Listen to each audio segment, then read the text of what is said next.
আমরাও আওয়ামী লীগের বিরুদ্ধে বিচারের কথা বলছি সংগঠন হিসেবে। কিছু ফরজ আছে যেগুলো আদায় না করলে গুনাহ। তার প্রথম হচ্ছে 2024-এর 8ই আগস্ট ইন্টারিম গভর্নমেন্ট গঠিত হয়।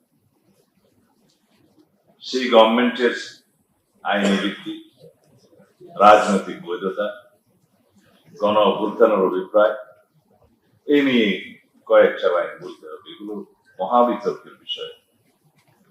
2 বছর হয়েছে ছাত্র গণ অভ্যুত্থানের। প্রথম বছর থেকে সংস্কার কমিশন, জাতীয় ক্ষমতা কমিশন, বিভিন্ন সংস্কার পরিষদ এই বৈঠকগুলোতে আন্দোলনের এই অংশীদার 2-3টি সংগঠনের পক্ষ থেকে এর বৈধতা নিয়ে প্রশ্ন তোলা হয়েছে। তারা নিজেরাই বলেছিলেন ইন্টারিম গভর্নমেন্টের সাংবিধানিক বৈধতা কি। তারা নিজেরা প্রশ্ন তুলেছিলেন যে সংবিধানের অনেক আর্টিকেল অ্যাব্রোগেটেড হয়ে গেছে, তা কি হবে। তাদের পিছনে রাজনৈতিক উদ্দেশ্য ছিল একটা, যে কোনোভাবে বিভ্রান্ত সৃষ্টি করে ইন্টারিম গভর্নমেন্টের হায়াত যেন বৃদ্ধি করা যায় এবং মাঝখানে তারা রাজনৈতিক ফায়দা লুটে দীর্ঘায়িত হয়। পারলে 5 বছর থাকে নিরাপদে। ইন্টারিম গভর্নমেন্ট সাহস প্রকাশ করেছিল যে জনগণ চায় যেন আমি 50 বছর থাকি, সেরকম বক্তব্য দেওয়া হয়েছে। কিন্তু তারা ভুলে গিয়েছে এই অর্জন 5ই আগস্টের অর্জন, যে সারা বাংলাদেশের গণতন্ত্রকামী মানুষের আরাধনা ফল, ধারাবাহিক 17 বছরের দীর্ঘ সংগ্রামের ফসল।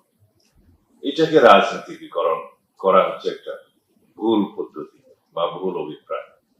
তারা বলেছিলেন জনগণের অভিপ্রায় অনুসারে তারা বিপ্লবী সরকার গঠন করতে চায়। হ্যাঁ, অভিপ্রায় অনুযায়ী যদি বিপ্লবী সরকার গঠন করতে চাইতো তাহলে সংবিধানের 106 ধারার আশ্রয় না নিয়ে শহীদ মিনারে যে শপথ নিলেই হতো। সেই ট্রেন তো তারা তখন মিস করেছে। কিন্তু প্রকৃত অর্থে কি সেটা বিপ্লব ছিল? বিপ্লব তো ছিল না।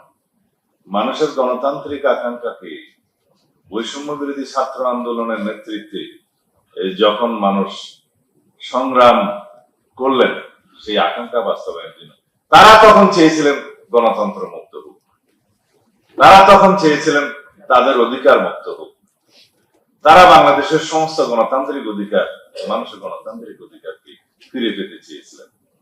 বিপ্লব তো সমাজ পরিবর্তনের জন্য হয়, অর্থনৈতিক সিস্টেম পরিবর্তনের জন্য হয়, সামাজিক পদ্ধতি পরিবর্তনের জন্য হয়।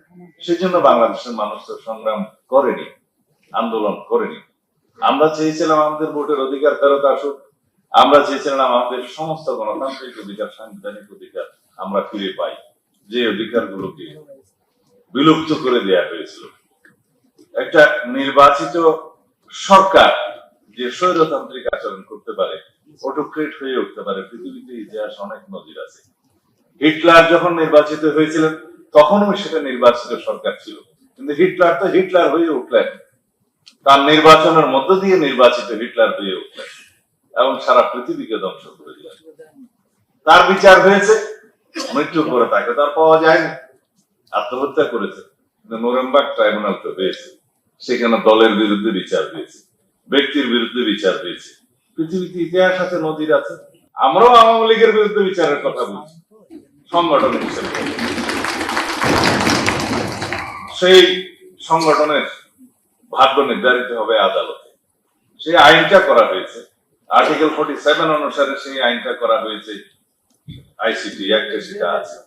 সন্দেহের বিরুদ্ধে আইনে তাদের কার্যক্রম নিষিদ্ধ করা হয়েছে বটে, কিন্তু রাজনৈতিক দল হিসেবে নিষিদ্ধ হবে কি হবে না, তার বিরুদ্ধে রাজনৈতিক দলের অন্যান্য কোনো পানিশমেন্ট হবে কি হবে না, দীর্ঘ সময়ের জন্য বা অল্প সময়ের জন্য স্থগিত হবে কি হবে না, এই বিধানগুলো সেখানে দেয়া আছে। এবং তাদের সমস্ত সম্পত্তি বাজেয়াপ্ত হবে কিনা সেটাও ওখানে বলা আছে। সেই আইন তদন্ত হচ্ছে, আমরা আশা করি খুব শীঘ্র সেই তদন্ত শেষ করতে পারব। ব্যক্তি হিসাবে শেখ হাসিনা এবং তার দোষকদের বিচার চলমান। কিছু বিচার সমাপ্ত হয়েছে, আরো অনেকগুলো এখন ফর্মাল চার্জ ঘটনার মধ্য দিয়ে বিচার প্রক্রিয়া শুরু হবে।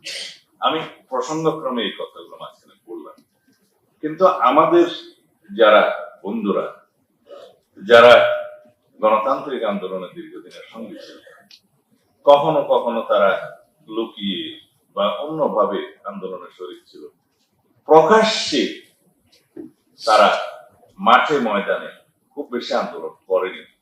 আমি যাদের কথা বলছি আপনারা অনুমান করেন।